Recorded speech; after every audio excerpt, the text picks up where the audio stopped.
चले आए और विदुर जी अभी घर तक पहुंचे भी नहीं थे कि भगवान श्री कृष्ण पहुंच गए, विदुरानी के यहाँ पहुंच गए। उस समय विदुरानी जी जो है वह नग्न स्नान, किवाड़ बंद करके घर में स्नान कर रही थी। भगवान श्री कृष्ण ने किवाड़ खटखटाया, काकी काकी चाची चाची कह करके पुकारा। तो भगवान श्री कृष्ण का जितना कुछ है वह सब कुछ मधुर है। भगवान का रूप मधुर है और भगवान की वाणी मधुर है। भगवान के जितने कर्म हैं वे सब मधुर हैं।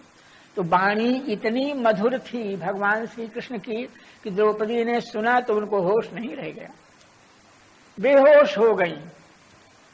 और मैं स्नान कर रही हूं, मेरे शरीर पर वस्त्र नहीं है, यह भी उनको होश नहीं रहा। श्री कृष्ण की वाणी सुनकर के आकर के किवाड़ उन्होंने खोल दिए। भगवान ने अपना पीताम्बर उनके ऊपर डाला, उन्होंने कपड़े वस्त्र पहन करके आ गई। अब भगवान जो है वह उनको प्यार से गोद में बैठा करके, भगवान को अब ईश्वर को भूख नहीं रहा करती है, ईश्वर भूखा प्यासा नहीं रहता है, लेकिन भक्त के समीप भक्त वात्सल्य को देख करके ठाकुर को भूख लग आई और बोले चाची जी हमको तो बड़ी भूख लग रही है।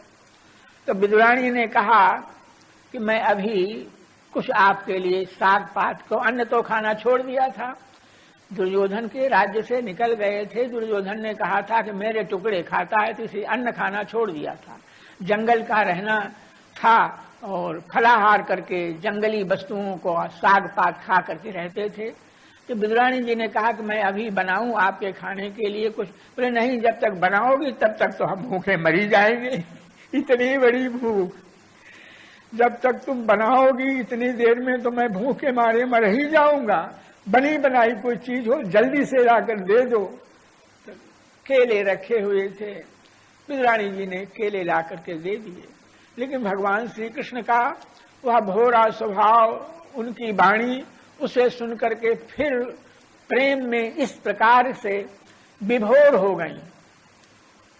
विदुरानी जी गोद में बैठा करके केला छील छील करके जो खाने की वस्तु गूदा उसे बाहर फेंकती थी और छिलके जो खाने के नहीं है, जो फेंकने के हैं, वह भगवान श्री कृष्ण को खाने के लिए दे रही थी। और भगवान जिस भक्त प्रकार के प्रेम से भगवान में प्रेम किया जाता है, भगवान वैसा ही प्रेम करते हैं। विदुरानी जिस तरह बेहोश होकर के प्रेम में मग्न थी, उसी तरह से भगवान भी उनके प्रेम में मग्न होकर के और छिलके खा रहे थे। नहीं कहा उन्होंने कि ये छिलके हैं, खाने के नहीं हैं। छिलके खाते खाते इसी बीच श्री विदुर जी आ गए। विदुर जी ने देखा, अरे, तो विदुरानी को डांटा, तू कैसी बावरी हो रही है, देख जो छिलके खवा रही है भगवान को, अगूदा को अलग फेंक रही है।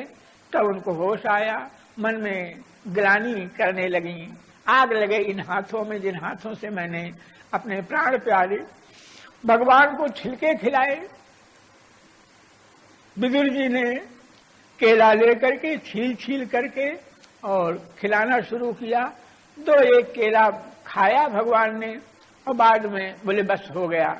तो केला खाते समय भगवान ऐसा मुंह बना रहे थे जैसे मानो स्वाद नहीं आ रहा है। विदुर ने कहा क्यों, मेरे इन केलों में स्वाद नहीं? बोले नहीं चाचा जी, ऐसा नहीं है, स्वाद तो आपके केलों में बहुत है, लेकिन छिलकों में जैसा स्वाद था वैसा स्वाद इन केलों में नहीं है। उसका कारण यह है कि चाची जी जिस प्रेम से खिला रही थी, आप में उस प्रकार का प्रेम नहीं है। प्रेम है लेकिन उस प्रकार का प्रेम नहीं है। भगवान ने विदुरानी के छिलके खाए। इसके बाद विदुरानी जी ने साग बनाया और साग भगवान को खिलाया। भगवान को अब भोजन करने के बाद विश्राम करने की आवश्यकता भई, तो विदुर जी की गोद में सिर रख करके भगवान विश्राम करने लगे। जंघा का स्थल मांसल होता है, मांस विशेष रहता है, तो वहां सिर रख करके भगवान ने विश्राम किया। विश्राम करते समय भगवान के कान का जो कुंडल है, उस कुंडल की छाप विदुर जी की जंघा में लग गई।